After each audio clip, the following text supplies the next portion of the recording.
Namah Vishnu Padaya Krishna Prestaya Bhutale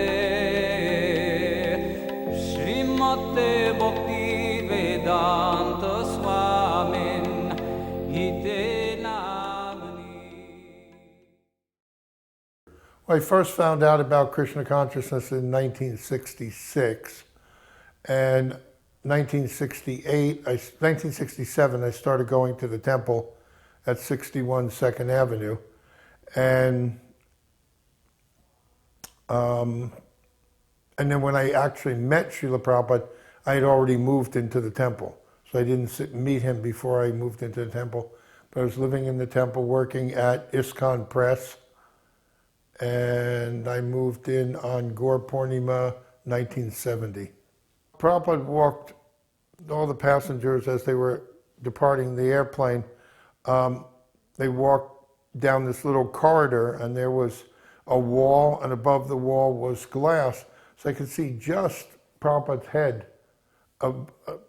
through the glass. And he wasn't walking like this. He was gliding. I mean, it was a perfect gliding, as if he was on a boat or something. And that was a very, being a 18-year-old kid and, looking for the cosmic, mystical and everything at that point in life, it was just very telling to see Srila Prabhupada coming in that floating kind of way. I did see Srila Prabhupada. The first time possibly was in Pittsburgh. So that would be the second time in New York. So in Pittsburgh, Srila Prabhupada came to do Bhagavad Dharma discourses in New Vrindavan during a Janmashtami festival for like a week or 10 days. And it was in the early 70s. And Srila Prabhupada stopped over in Pittsburgh. So we built a new Vyasasan, and he came, and everyone told me he has a golden effulgence. And I, of course, was waiting to see this mystical person. And Srila Prabhupada arrived, and he walked with his sannyasi travelers, and they walked up the big steps to the temple. And he definitely looked like a sage whom I had never ever seen a sage before. And he wore saffron clothes, so he also had a yellowish effulgence. And I thought, oh, yes, he definitely has a golden effulgence.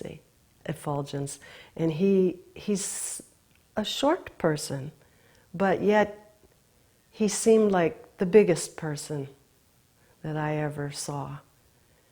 And he was very artistic, how he moved and everything he did. So he was more than what I would expect. Prabhupada had Darshan in his room, and there were quite a few devotees, because they had time to come back. They got the word at the hotel that Prabhupada wasn't coming to the hotel. No cell phones in those days, of course, but somehow they got the message that Prabhupada was at the temple and staying at the temple. So there was a Darshan, and Prabhupada, the Patitu Dharan, I think he's Patita Pavana now. Patitu Dharan, he has a brother, Madhu Mangal, and I don't remember his mother's name, but Madhu Mangal was initiated, Patitu Dharan was initiated, and his mother had met and talked with Srila Prabhupada. So Patitu Dharan was in the room, and Prabhupada said, "Oh, how is your brother and your mother?" And Patitu Dharan's response was, "They're in Maya, Srila Prabhupada, but I'm going to save them." And Prabhupada said, "There is one story in this regard." And it was so interesting because I heard Prabhupada say that hundreds of times on tapes. There's one story in this regard. And Prabhupada went on to tell a story about a family of sparrows that one of the baby sparrows, went outside the nest and he got captured by the hunter. And another baby sparrow went outside the nest and he got captured by the hunter. And then the mother went, I'm going to go save my children. And she got captured by the hunter. And the father said, my children have gotten captured, my wife has gotten captured, I'm flying away, I'm not going to be captured. And that was Prabhupada telling him, save yourself, you can only do what you can do, but don't run risk of getting captured yourself in an attempt to save others.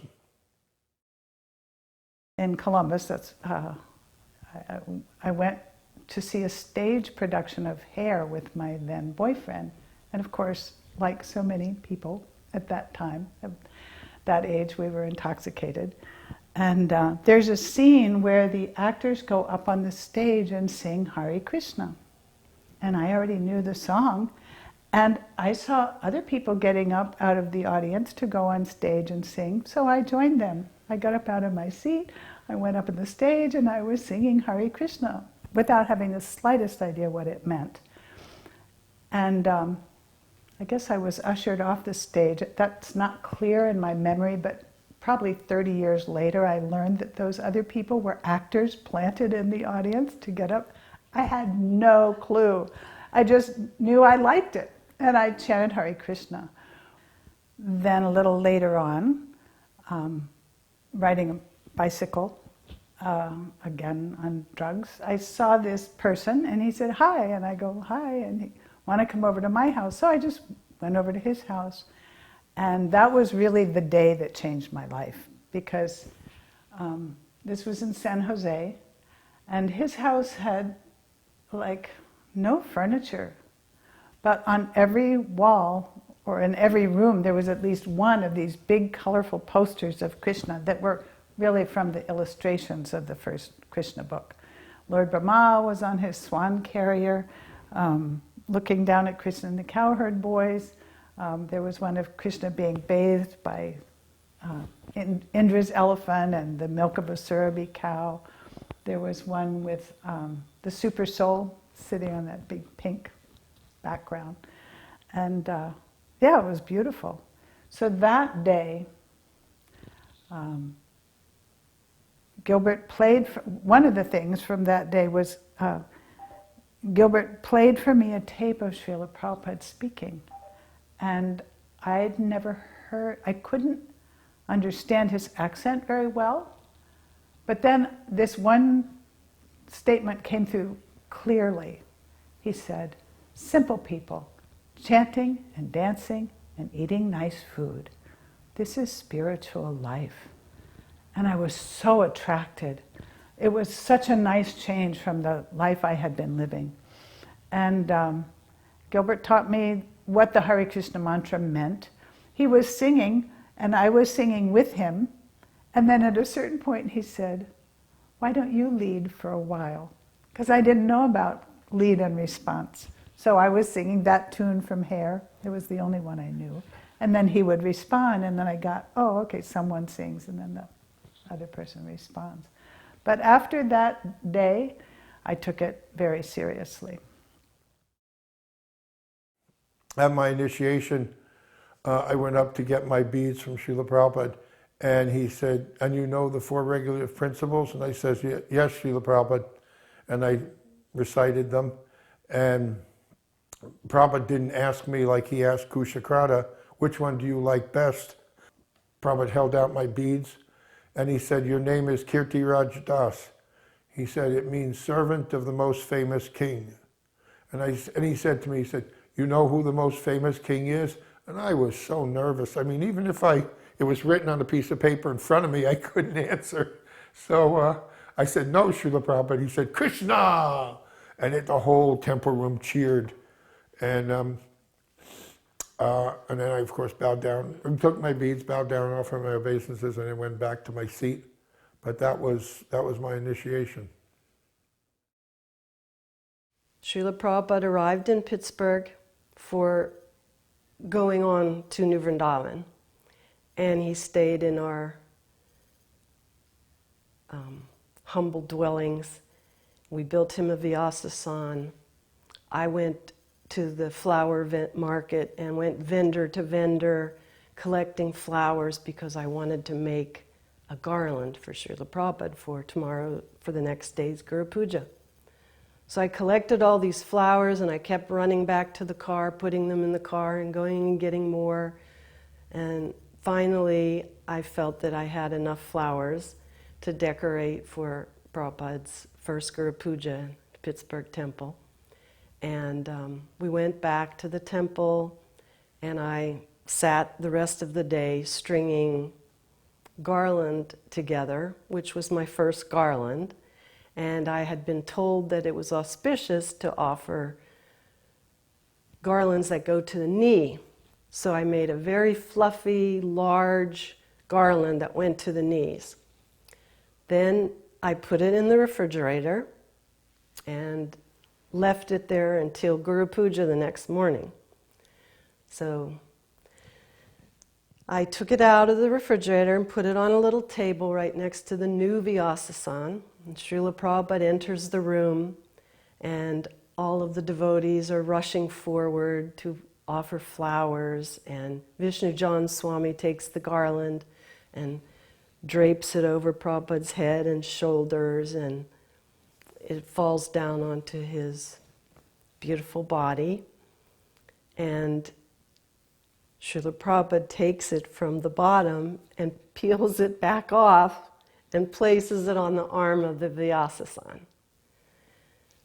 So, of course, my heart dropped and I felt that I don't know what is going on. Is Prabhupada trying to teach me that I had some thoughts that, weren't, suitable for the offering? And I was a very new devotee, so I didn't quite understand what Srila Prabhupada was trying to tell me, but I tried to understand that I needed to be more humble and not expect that he was going to notice, or ask who did it, who made this beautiful garland. I got the complete opposite. But experience after experience, Prabhupada was really trying to delve deep and get me to understand a certain matter about not wanting recognition. In Mayapur, once I was there, I think it was in 1975. It was the year that we drove with Gargamuni. Gargamuni and a small entourage of devotees from America drove these Mercedes-Benz vans from Germany to India. So we got to Mayapur and Srila Prabhupada greeted us. And I didn't really have any responsibilities or duties once we delivered our vans. So Prabhupada would have an evening darshan. And throughout the course of the day, there would be opportunities to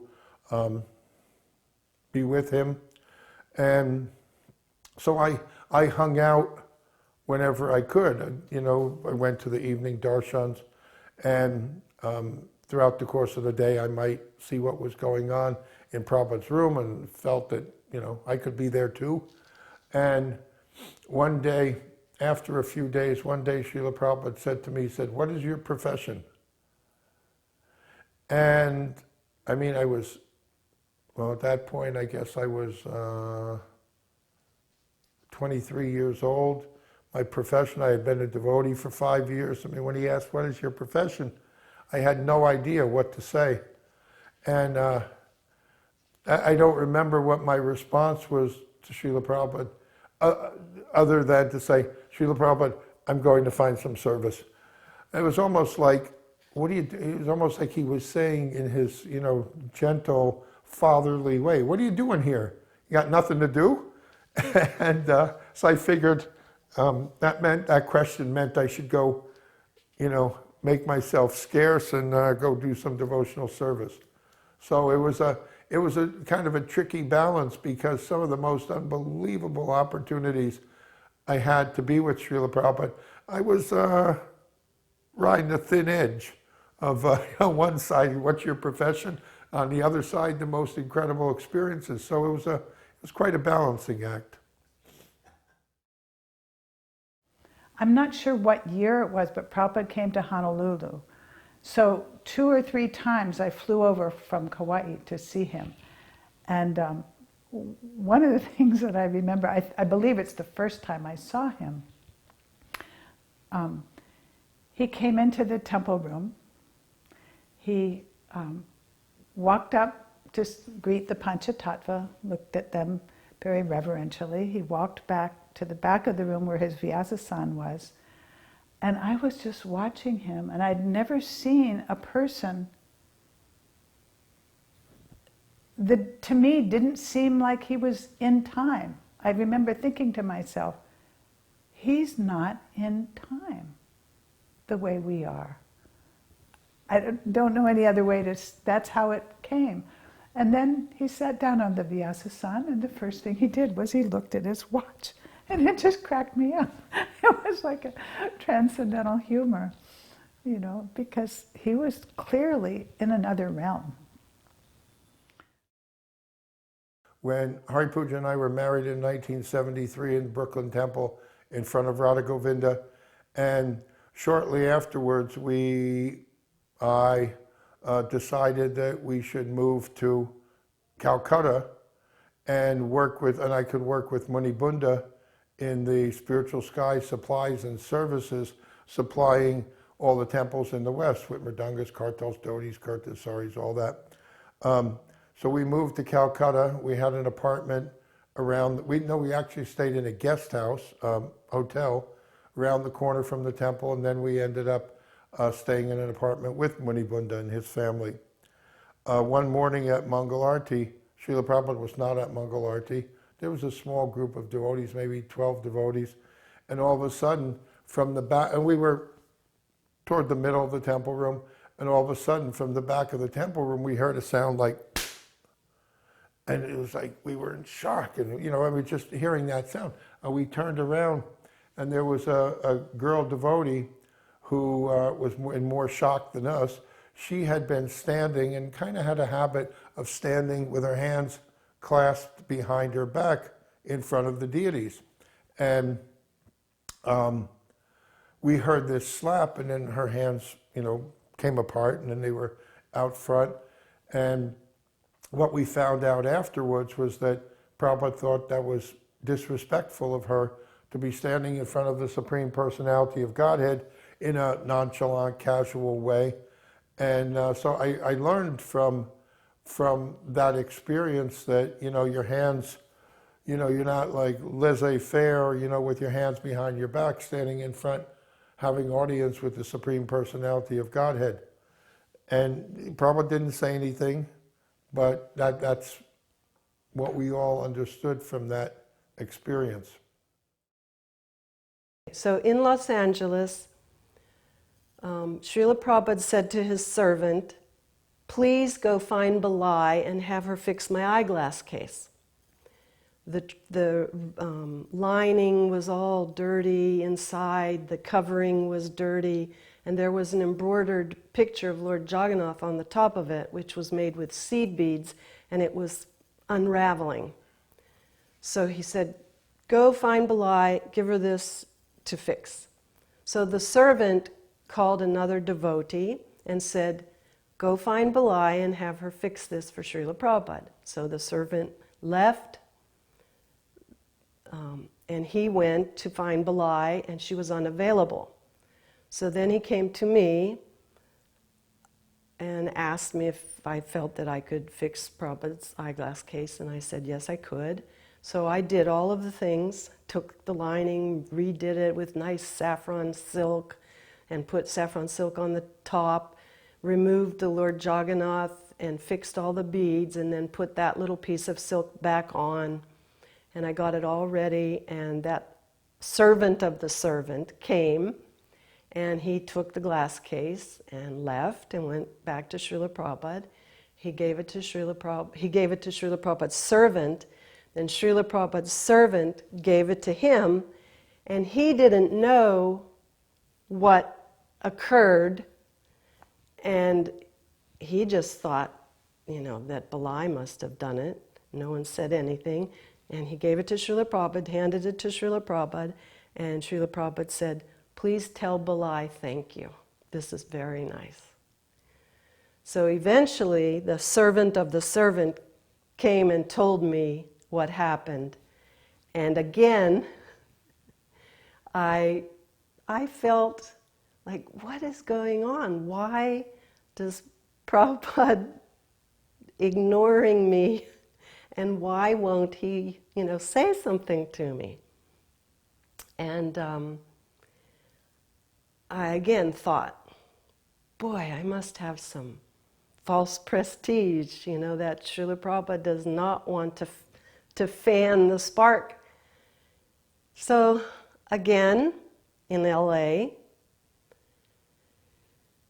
servant of Srila Prabhupada came to our home and said, "Could you make lassi for Prabhupada? He's going to be here 7 days. I don't know about the 7 days, but I know today we need someone to please make lassi for his lunch." And I said, okay. And I had lived in India, and I had made lassi and seen how they'd done it in India. And I thought that I was up to the task, that somehow I could make some lassi for Prabhupada. So I made it, put it in a glass quart jar, and the servant came and I sent it off with him. In a few minutes, he was back again with the glass jar. And he said, "Srila Prabhupada says this is too thick." So I took the lassi and emptied it back into the blender. I added more ice, I added more sugar, more rose water, and more water. And then I prayed, which was a new addition because somehow I was thinking that I could directly serve the spiritual master and please him. So with the lassi, I tried to be more prayerful and ask for help. So I did that. I made it very thin till it got foamy and put it back in the glass jar and sent it off with the servant. And this time I was holding my breath waiting. He didn't come back for a while. And then he came back and he said, Srila Prabhupada said that was a correct lassi. And that if you could please make lassi every day for his lunch while he's here for this week. So I got to do that, and I felt that maybe I had learned a little bit more humility on my path. At that time, that same year, 1975, when we drove the vans to India, we were walking on a morning walk with Srila Prabhupada through the then rice paddies. There was no big fancy gardens and no samadhi and the long building was under construction. The rooms in the boundary wall were under construction. And we were walking one morning on Prabhupada's morning walk through the rice paddies, and then all of a sudden we could hear the Govinda prayer for the deity greeting. And so we quickened the pace, Prabhupada quickened the pace a little bit to get back. And I, standing on these little rows in the rice paddies, I said to Srila Prabhupada, I said, Srila Prabhupada, some of the sannyasis are complaining that every morning we're hearing Jamuna sing, hearing a lady sing for the deity greeting. And Prabhupada turned to me and he said, why only Jamuna is singing? Everyone is singing. So, sannyasis sort of cowered back and, but it was like, Prabhupada, and it was a controversial thing at that point. They were really pushing and bucking for, it shouldn't be played because it's a girl singing, it's a lady singing. But Prabhupada, in his typical expert, transcendental way, diffused that and said, everybody's singing. He didn't say, but it was like, what's the big deal? What do you mean we're ladies singing? He said, everybody's singing. So that was an interesting lesson to be learned from that. One time, I was a single lady, but I had volunteered to hold someone's baby for her. Maybe I don't even remember who it was or whose baby, but I was holding this baby. And that's actually the only picture I have of Prabhupada throwing flowers, and I'm one you're seeing from behind his Vyasa-san. I'm jumping with this baby in my arms. But the baby had a runny nose. So Prabhupada had been throwing flowers. And I thought, what to do? This baby has a runny nose. So I picked up a rose off the floor and I kind of used it to wipe the baby's nose. I never looked at Prabhupada, but I had overwhelmingly the feeling that he was looking at that scene with so much love, almost as if he were seeing Krishna in his mother's arms. You know, it's like there's a description of Radharani somewhere in CC, I'm sure, that she sees Krishna wherever she turns her gaze. And I felt that, you know. Anyway, that was just a special moment. One time in LA, during one of Prabhupada's visits, he was working on, excuse me, the dialectical spiritualism. The philosophy book, as it was referred to. And every morning after breakfast, a little bit after breakfast, some of us would go to Prabhupada's room, and he would, with Shamsundar would present the materialistic philosopher's philosophy, and Prabhupada would refute it and give the Krishna conscious philosophy. And one morning, I went a little bit early, and so I was the only one there in Prabhupada's room, and I was sitting, and that reminds me of another story. I was sitting in front of Prabhupada's desk, close. He was on his desk sitting place, and I was pretty close. And I was Hare Krishna, Krishna Krishna, Hare Hare, Hare Rama, Rama, Hare Krishna, Hare Krishna. Really, you know, probably the best round I ever chanted, in my opinion. But I'm chanting, and all of a sudden, Prabhupada said, "No sound!" and lifted his hand up. I could see the lines on his palm. It was so close to my face, and said in that no sound, so loud, that loud. And boy, did I stop chanting. It was, and it was weird because, it was appropriate because here I was, you know, like so proud of my chanting in front of the spiritual master. And he told me, stop chanting, no sound, be quiet. And it was amazing. And while we were in Brooklyn, Srila Prabhupada visited, and Canada had called him asking if they could have permission to do something like a road show. And Srila Prabhupada's answer was, "You will attract, but you will not keep." So we disbanded because we felt that that was not the most pleasing thing we could be doing with our time. And we stayed in New York, and then the men regrouped and began the Radha Damodar traveling Sankirtan. And I felt like even though it was so much fun, and we were out in colleges and they loved us and they took books and prasadam, I felt that that was an example of Srila Prabhupada's truthfulness. Because it was a glamorous presentation. And it was, the band was wearing tie-dyed dhotis and kurtas. And we had a tie-dyed backdrop that went across the whole stage. And then we put on a 2.5-hour theater with Mangalananda songs. And it was about the soul, but it was very hippie-like, you know? So that's what I felt, that Prabhupada just wanted us to be more. He allowed us to do it for so long, but he was like, you could say, gently bringing us closer to maybe some more Vedic techniques. I was the only one in Prabhupada's room, and I was sitting over by his altar, not right in front of his desk, not right in front of him, but over by the altar. And Prabhupada, all of a sudden now, the clear blue sky said to me, I wasted so much time before coming to America. And I said, Srila Prabhupada, you had so much to do, so much to prepare, writing books, preparing everything, getting permissions. He said, no, I wasted so much time. I said, but Prabhupada, what you were coming to do was, phenomenal. I mean, there was so much to do. And he said, no, I wasted so much time. And I said, yes, Srila Prabhupada. So I agreed with him.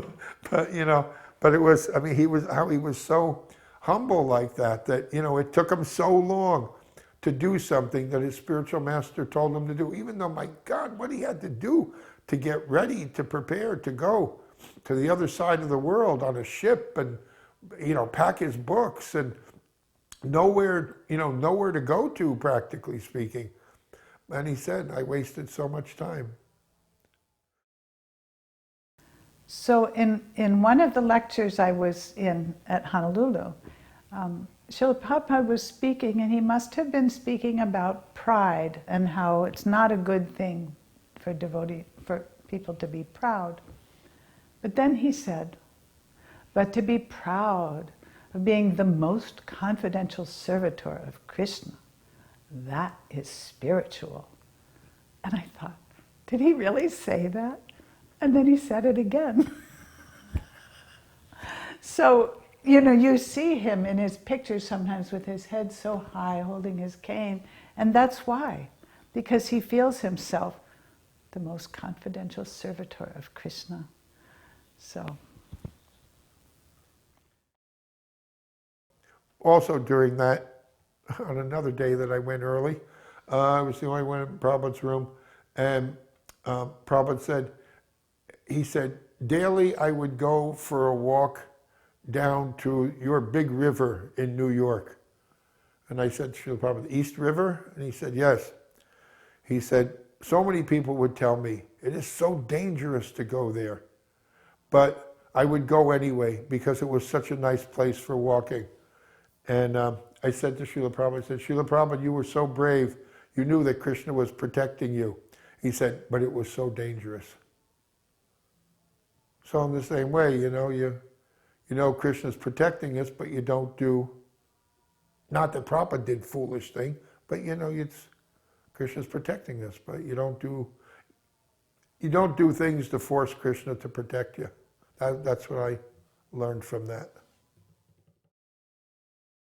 So in Henry Street,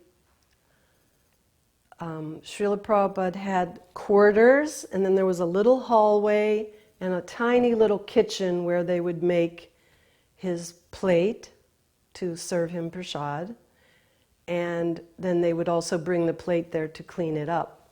So one day Janava and I were still in that little kitchen cleaning, and Srila Prabhupada came in and washed his hands and spit in the sink, and then he looked at Janava and he said, oh, how is your husband Nandakishore doing? And she answered him, and then he just kept walking and went back to his quarters. But every little thing that Srila Prabhupada said or did was a big thing to us because he was such an example of kindness, friendship, and we both, of course, thought that was very, not only kind, but very sweet of him to ask about her husband. When Brahmananda was trying to get a new temple in Manhattan, and they hooked up with a real estate agent.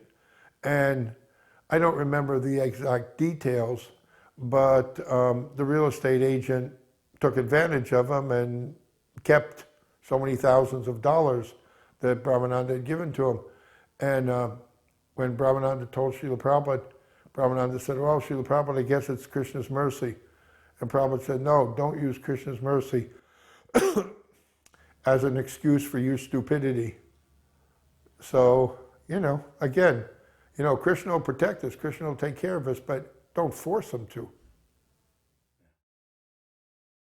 In Honolulu, Prabhupada would take his morning walks in Ala Moana Park. So it wasn't right by the temple, so he would get in his car and other devotees would get in their cars and off they would go. I wasn't privileged to be part of that entourage. I was at the temple, but one day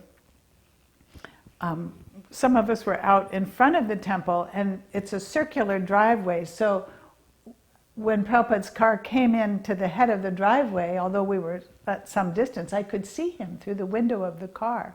And so I paid my obeisances. And by the time I finished and stood up, the car had just arrived.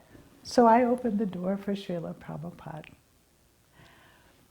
And the next day, we were waiting again, and someone, I don't know if it was the temple president, I don't know who it was, but he came to us and he said, Srila Prabhupada said, to wait till the car comes to the door of the building before you pay your obeisances. Otherwise, it looks like you're paying your obeisances to the car. But I thought, I still got to do a little personal service. I opened the car door for him. And I got a personal instruction. It was, yeah, so. I actually had a lot of opportunity for Srila Prabhupada's association in New Dwarka. Actually, four places that I was there when Srila Prabhupada was there was New Dwarka, Henry Street, New Vrindavan, and in Calcutta and Mayapur, 5 places. A couple of times I got to drive Srila Prabhupada on his morning walks in LA, and we would go to different places. We'd go to Shevia Hills mostly, and most of the time Karanda and Jaitirtha would drive. So when they would drive, I would take the BBT car, the BBT mail order department car, and I'd squeeze in devotees to go, and we would go and meet Srila Prabhupada on his morning walk. But I had a routine where I'd squeeze them in the car really quickly, rush them in as Prabhupada was getting in his car. Actually, I would be at his car when he would come out of his door, and I would close the door as Srila Prabhupada got in, after Srila Prabhupada got in. And then I'd rush everybody to get into the BBT car, and we'd go right behind Srila Prabhupada's car. So we had, I call it his head darshan, because he sat in the back seat, and you could always see Prabhupada's head through the back window. And so we would drive, at the speed that Prabhupada was being driven. But then I knew the route, so then as we got like a half a mile away, I'd speed up past Prabhupada's car and speed up and go and park where I knew that the driver was going to park. So I'd park the car, I'd get out really quickly, and I'd go and I'd open Srila Prabhupada's door. When the car stopped, the first time, Prabhupada looked at me like, it was like, you were there? And now you're here? He didn't say it. He didn't say anything. But it was like, it was just like, how'd you get here so fast? It was really cute. One time, I got a little bit of donations, because we were really poor grihastas in those days, really poor. So $10 here, $10 there. And I bought a pair of golden yellowish rocking chair, a set of rocking chair cushions, one that goes on the seat and one that goes on the back. Because Prabhupada had these cushions that were like foam rubber, like, half an inch thick. And they were made nicely. They were covered with a blue cloth. But they were so thin. It was so thin. They gave no cushioning effect whatsoever. So I went and got these cushions, I think at J.C. Penney's at the mall, and gave them to, I think it was Nanda Kumar at that point. Gave them to Nanda Kumar and said, Nanda Kumar, can you please slip these on? Sneak them onto Prabhupada's chair. So one morning when I met Prabhupada at, it was, I forget what it was called. The name of the bluffs Santa Monica Bluffs overlooking the Pacific Ocean, that Hridayananda Maharaj found that place for us to go because there was too much sand, too much of a beach for Prabhupada to walk. So he found this place, and Prabhupada said, this is the best place in Los Angeles for walking. So when I got to the car and I opened the door, and Prabhupada swung his legs out and looked up at me, and he said, so the rolling rock covers you have supplied? Prabhupada called it a rolling rock, which was, never heard that before. And I said, yes, Srila Prabhupada, some of us donated to buy them. He said, thank you very much. And one thing that I noticed, I mean, wherever in the world I happened to be, by His grace, to be in the association of Srila Prabhupada, he always said thank you.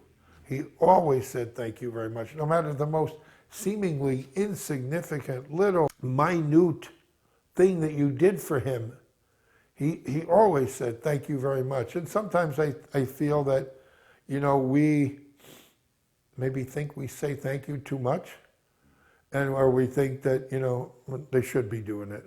I mean, it's not necessary to say thank you. It's understood, or whatever. I mean, the gamut of excuses to not say thank you. I don't know one thing, and I'm talking about dozens and dozens of situations. I don't know one time that Prabhupada did not say thank you to me. I mean, kid from New Jersey, and Prabhupada, every single thing, everything, in letters and in person, every little thing he said. I mean, one time we gave Prabhupada a $108 check, and he wrote, thank you very much for your gift. I mean, it's $108. It's like offering a drop of water to the ocean. And he said, thank you very much. So it was never, to me it seemed, it was never a burden. It was never too much. You were never imposing on Prabhupada and, forcing him to say thank you. He said it, what do you say, genuinely? I mean, it was amazing to me that he always said thank you. And most of the time, thank you very much. At the Brooklyn Temple one day, Srila Prabhupada said that we are not in New York, we are in Vaikuntha.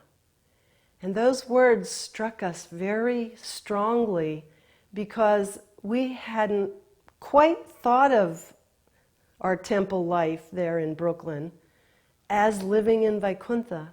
And Prabhupada pointed that out to us. We felt like we had just been given the biggest gift of living in Vaikuntha. I don't remember the year, but on one of his visits to Los Angeles, Srila Prabhupada, we knew when he was coming, and I guess I spoke with Rameshwar and somebody else, because what is now I think the gift shop and the restaurant building to the left of the temple building, there was no indication that it was Hare Krishna Temple or ISKCON. So there was a man, Gus Prado of Prado Signs down in Culver City. He made the signs for the Bhaktivedanta Book Trust warehouse building. Beautiful signs, individual letters. So Rameshwar agreed. I think it was Rameshwar or Jaitirtha, I don't remember. And that I could get a sign made for that building, because simultaneously I wanted to get a sign made for the BBT building around the corner, the building with the plate glass windows. I think it's not the BBT now. And for that building, we got a sign that said Bhaktivedanta Book Trust, Editorial and Graphic Arts Division. And I got a sign for the temple, I call it the administration building, that said International Society for Krishna Consciousness. And I was like so proud of those signs. It was like another chanting in front of Prabhupada's desk, I was so proud of those signs. They looked so beautiful. They were so nice. They were beautiful letters, great typeface, gold. They weren't gold leaf, I don't think. I think they were just gold painted, but really, really nice. And Prabhupada came and saw those two signs, and he said, "Who has made these signs?" And I guess Rameshwara told him me. And Prabhupada said, "Where is my name?" He said, "This is a conspiracy." And I was, that big old balloon was totally, pinpricked. I was deflated because I was so proud of those signs. They were so beautiful. So next thing I did, I called up, and I said to Srila Prabhupada, I think it was on a morning walk, Srila Prabhupada, I said, "I'm sorry, I forgot to put your name on the buildings." I said, and it wasn't anybody else, it was just me. He said, "Conspiracy." So first thing I did was call Gus Prado and said, "Mr. Prado, can you fix our signs?" And he came back and he made Founder Acharya, His Divine Grace A.C. Bhaktivedanta Swami Prabhupada on both buildings. And then there's that, I was going to bring it with me, I forgot. There was that sign on at Prabhupada's door. The original sign said, "Acharya, A.C. Bhaktivedanta Swami." And I said, "This is unacceptable." So I went and I got a bronze sign made that said, "Founder Acharya, His Divine Grace A.C. Bhaktivedanta Swami Prabhupada," the plaque that's there now, and I've got the original plaque at home. Again, you make a humble offering. You don't be proud about it. You make a humble offering, and you think it through and try to do your best and really try what will please Srila Prabhupada. At the Brooklyn Temple on Henry Street, Bhargava Das was the local photographer who lived there, and he would be running around the temple room always taking pictures of Srila Prabhupada. And every time that he would turn his back on the deities to take a picture, Prabhupada would say, "Not the back."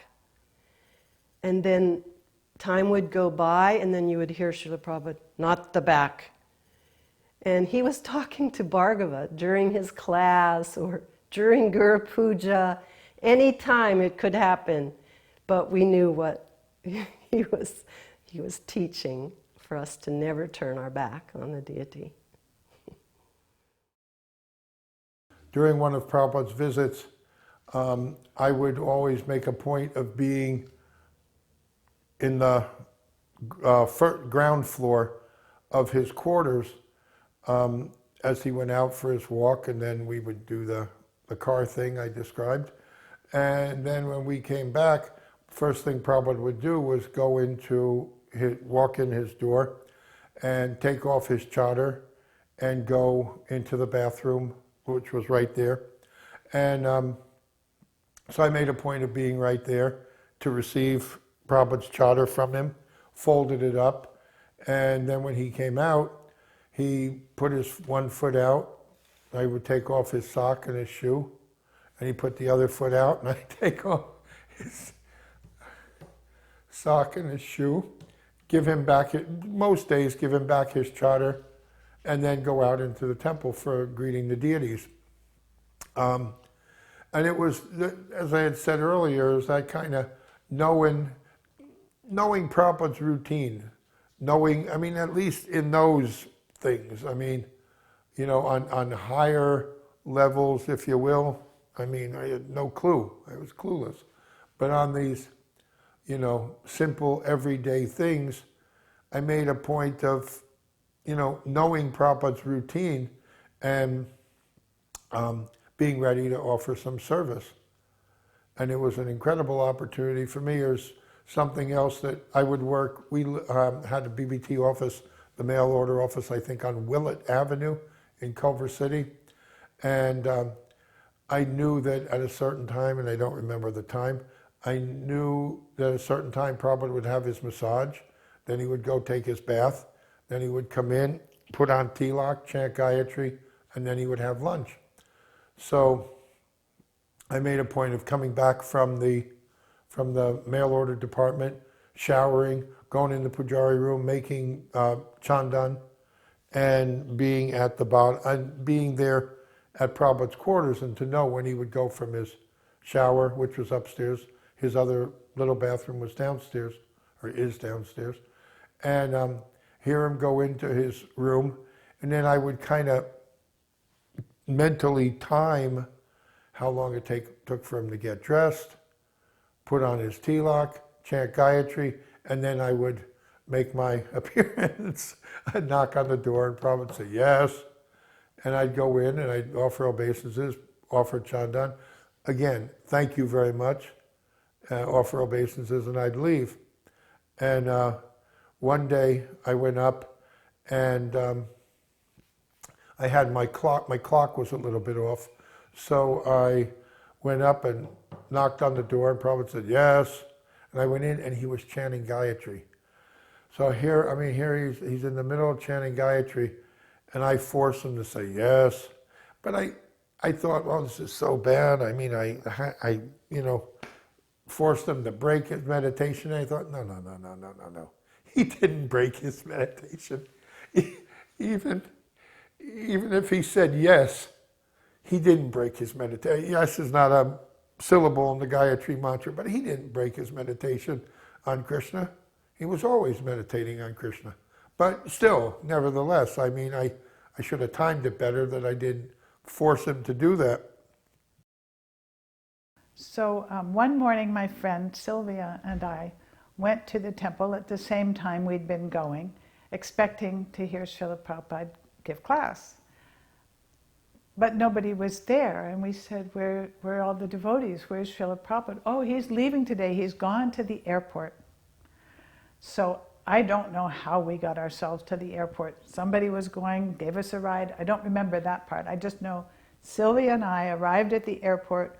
We were trying to find out what plane, what direction. They said, somehow we were running down through the airport. And then Prabhupada and his entourage were coming from the other direction, and we were in front of them. And so both of us paid our obeisances right on the airport floor, and when Srila Prabhupada walked by and saw us, he said, Jai.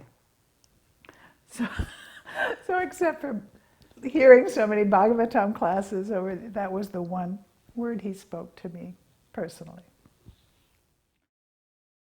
Prabhupada came to Brooklyn, and I had heard from Bali Mardan, who was then the temple president, that Prabhupada wanted a group of senior devotees, a fairly large group, 30 plus devotees of the senior devotees from around the country to go to India on long-term visas and to get the movement going and charged up in India.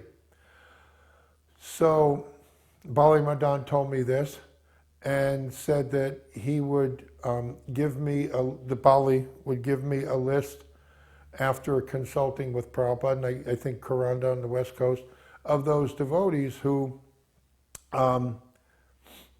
would go to India on long-term visas, and that I should make an appointment with the Consul General in New York, and when Prabhupada came to New York, we would go for a meeting with him so Prabhupada could make this presentation to him and start the ball rolling.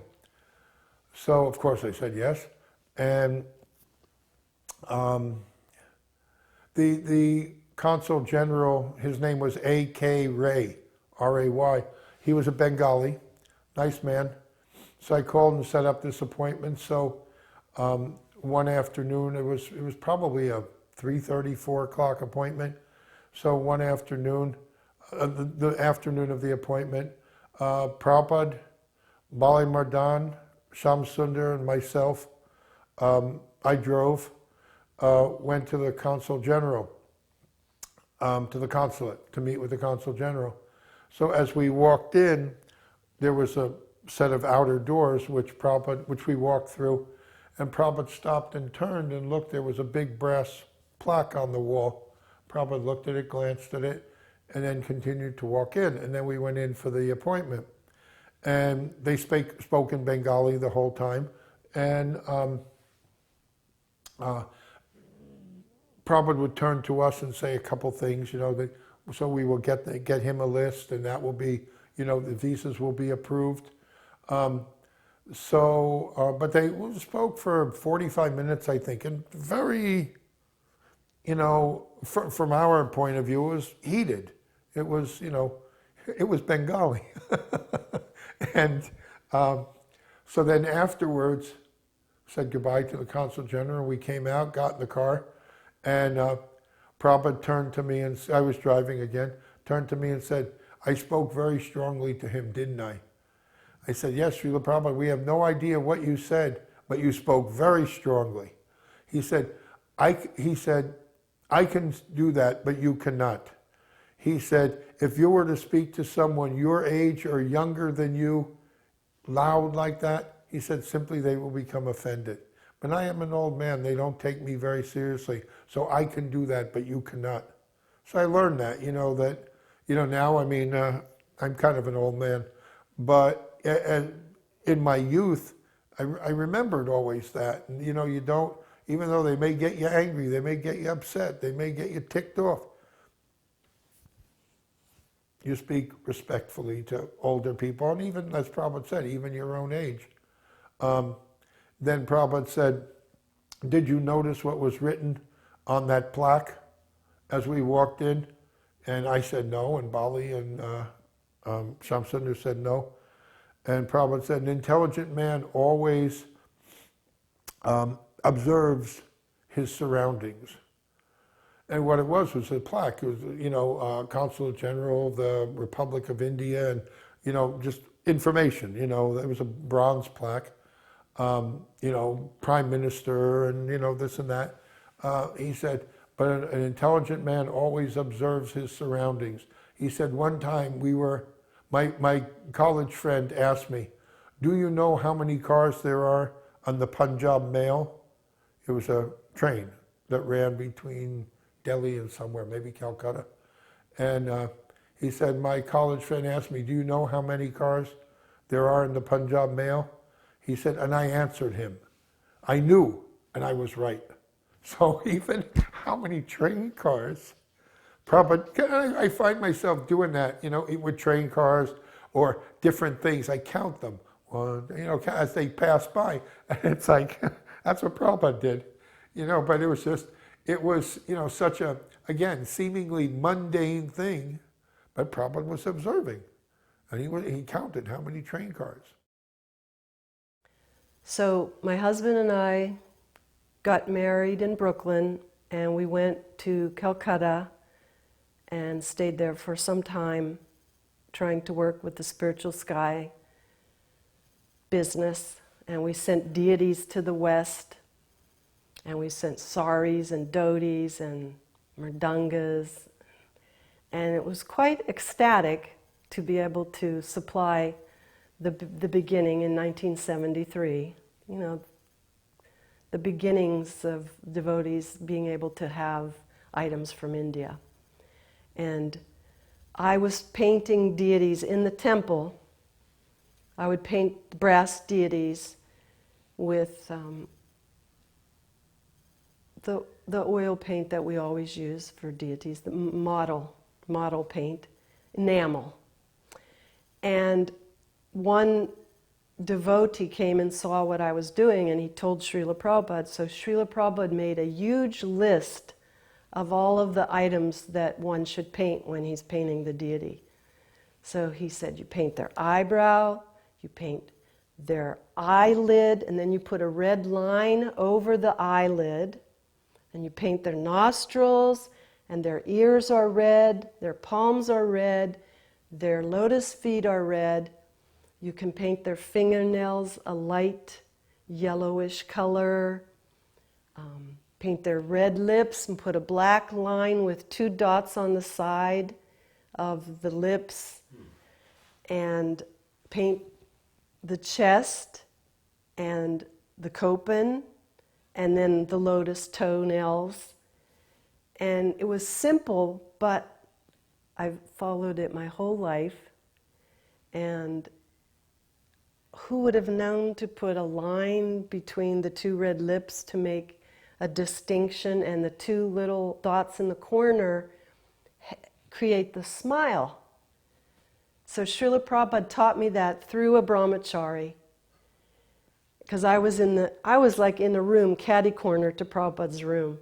So he was sending this brahmachari. So that's how I learned how to paint the deities.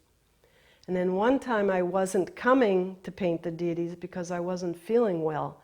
It was summer in Calcutta, and it was the monsoon season, and I had no energy whatsoever. So somehow either my husband or some devotee said that, Haripuja is not feeling well. So Srila Prabhupada said she should take oranges and slice them and suck the juice from the oranges. Don't peel them, don't throw you have to have the peel on the orange when you're taking the juice. He says that's how you get the vitamins. And then he also said that I should eat some misti dahi, which is yogurt turned into, it's sweetened milk turned into yogurt. So it's like the most nectarian drink. And even though it was very sweet, but he said these things could help, bring back some energy. And I definitely recovered quick because I was young, and I got back to painting the deities. And I don't remember which deities they were, but they were like the beginning deities that were sent all over the movement. While we were in the consulate, it had started to rain, and this was a New York evening, so it was dark and raining, dark, lots of lights, and I'm driving Srila Prabhupada from Manhattan to Brooklyn. I was nervous as anything. It didn't, thank goodness, didn't compromise my driving, but I was upset by the fact that it was raining and it was so hard to see, and I was not cursing the rain, but upset that it was raining. And at a stoplight, Prabhupada turned to me and said, "The rain is very pleasing." The rain is very pleasing. Without the rain and the earth, nothing could be. And I said, "Yes, Srila Prabhupada." And boy, did I kick myself after that. And I have to say that I've never looked at the rain the same as I did that evening. People complain, "Oh, it's been raining for 6 days." I said, "It's beautiful. I love it. It's watering the plants and the trees. It's filling up the aquifer and the reservoirs. It's beautiful." And people look at me like, I don't tell them, Prabhupada said. But I mean, it just really changed my perspective on rain. One of the things that I was so charmed by, like when I heard Prabhupada say simple people chanting, dancing, eating nice food, was the concept that by offering simple vegetarian foodstuffs to Krishna through the spiritual master, the offering becomes transformed. And what was previously ordinary ingredients becomes a spiritual sacrament. So that's one of the beauties of Krishna consciousness, that prasadam, which means the mercy of the Lord, can take the form of foodstuffs. And so when Prabhupada would just come to a temple, after he had eaten a plate, I was never, oh yes I was, he might take a bite of something and then pass out the rest of the plate. Even since the very first temple in New York, there would be cut up apples, and he would just have one and let everybody have some. So cookies was a very easy way for American people to take such holy food directly from the hand of Krishna's pure devotee, and everybody was hankering for that. I actually got that type of mercy, not making cookies, but when I was in the LA temple later, where I got initiated, it was a large temple, many devotees, so not everyone could come and get a cookie most days, but the mothers with children could come. He would always try to give mercy in that form to children. It was very accessible. Oh, sweet. So one very kind mother who had more than one child loaned me her child. And I got to go up in the line, and the girl got a cookie, and I also got a cookie from Srila Prabhupada. So these are just special moments we're happy to remember. Somehow or other, Nitai was getting influenced by one of Prabhupada's, well, I guess maybe he wasn't even one of Prabhupada's godbrothers, Purushottam in Vrindavan. And Nitai the man was editing Prabhupada's books, finding mistakes and giving corrections for Prabhupada's books.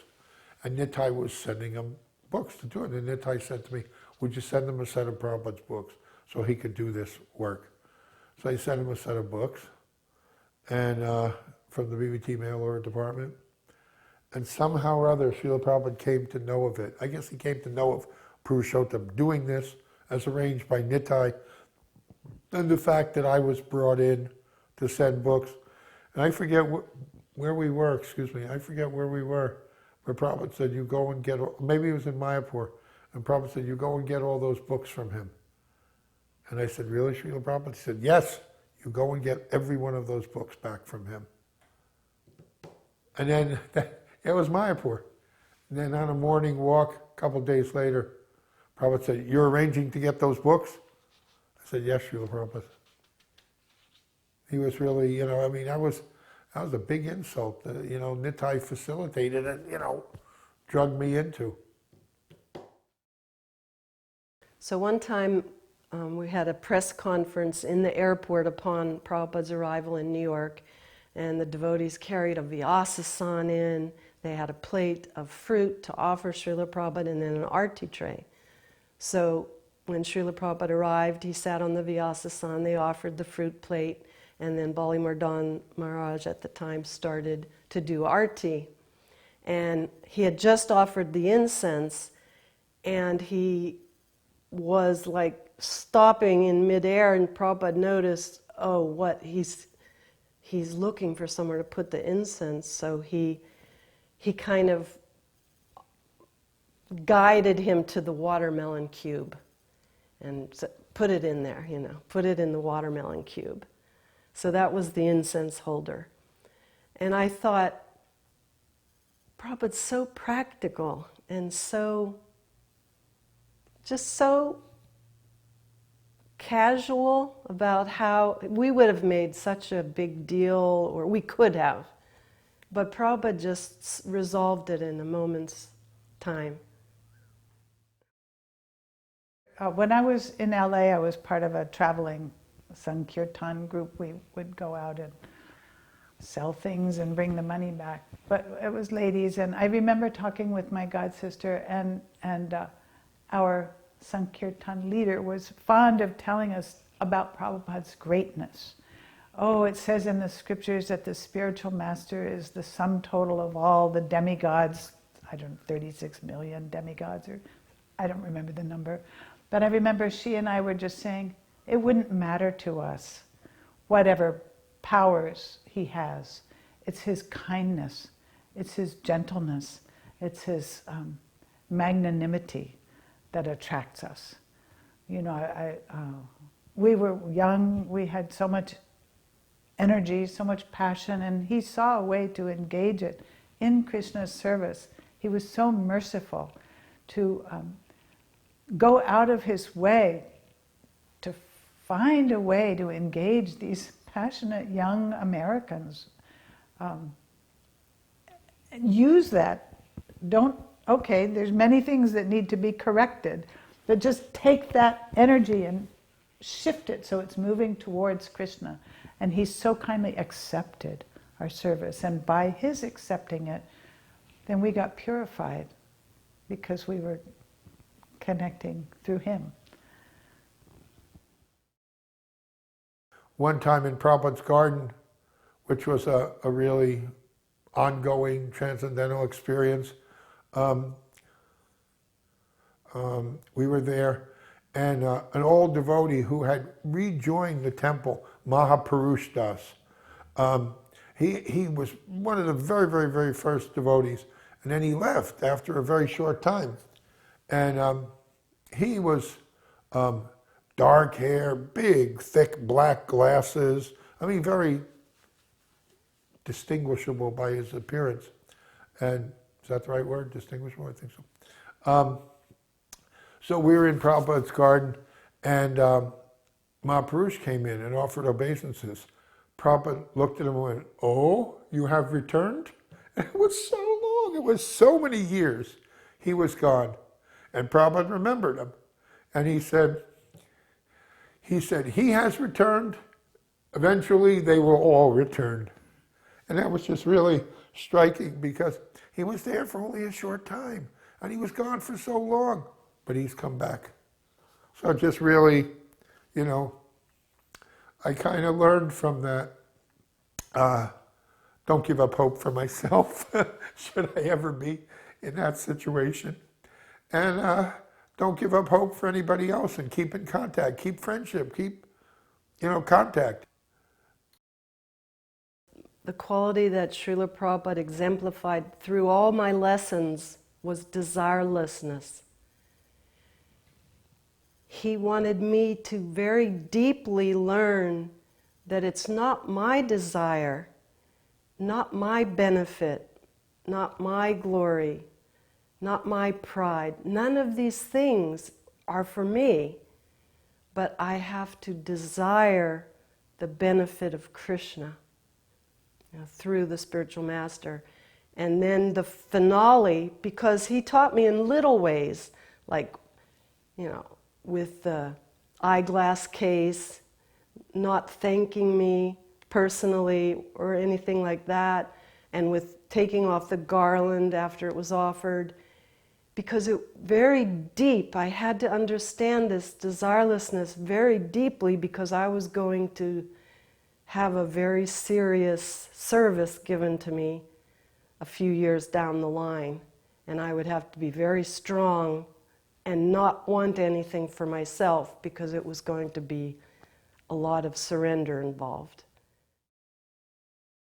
I'm certainly not the only person that experienced this. I've heard many, but how it occurred for me was in a kirtan in Honolulu. Beautiful singing was going on, devotees were dancing, and suddenly I just got Prabhupada's glance. And this glance showed me myself as a soul. Almost for the first time, I actually got to understand what it is to be a soul. But between Prabhupada's looking at me and seeing me as a soul, I also got to see all these horrific, awful things that were in my heart covering it. And I was completely mortified. I actually had to look away because I couldn't bear the vision of all these awful things over my heart. But the kirtan's going on. I was a Hare Krishna chanter, and then I got the courage. I looked back again, and somehow, I'm sure he was looking at many people, but he was also seeing me. And that glance, it was, you're a soul, and I love you, and yes, those dirty things are there all over your heart. And again, I was too embarrassed. I just looked away. And the third time when I looked back, it was, you're a soul. You love Krishna. I love you. Don't worry about those things. They will fall off in due course.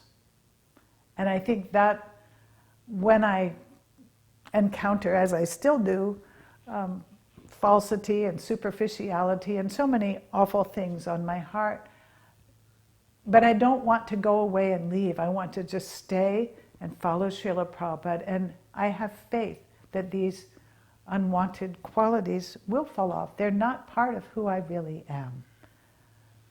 So I got that from that glance. I remember that quite often Brahmananda Prabhu would, when speaking about Srila Prabhupada or writing in a letter writing about Srila Prabhupada, he would say, Srila Prabhupada, our eternal master, father, and friend. And to me, that was Srila Prabhupada in all those capacities. As a spiritual master, he could be stern and strict. It was his movement. He could put his foot down and slam his fist down. And when you deviated or did something wrong, he could chastise you and correct you. As a loving father, he was always there to give you guidance. And as your eternal friend, it's almost like he never said it to me. He never did it to me. But it was almost like everything's going to be all right. And that really endeared Srila Prabhupada to me, that in whatever capacity he acted, in whatever way he acted, he had all the bases covered. He was all those things to us. And sometimes it was more the spiritual master, sometimes it was more the father, and sometimes it was more the friend. But they were all there, intertwined. And he was always all of those things to me. Je anilo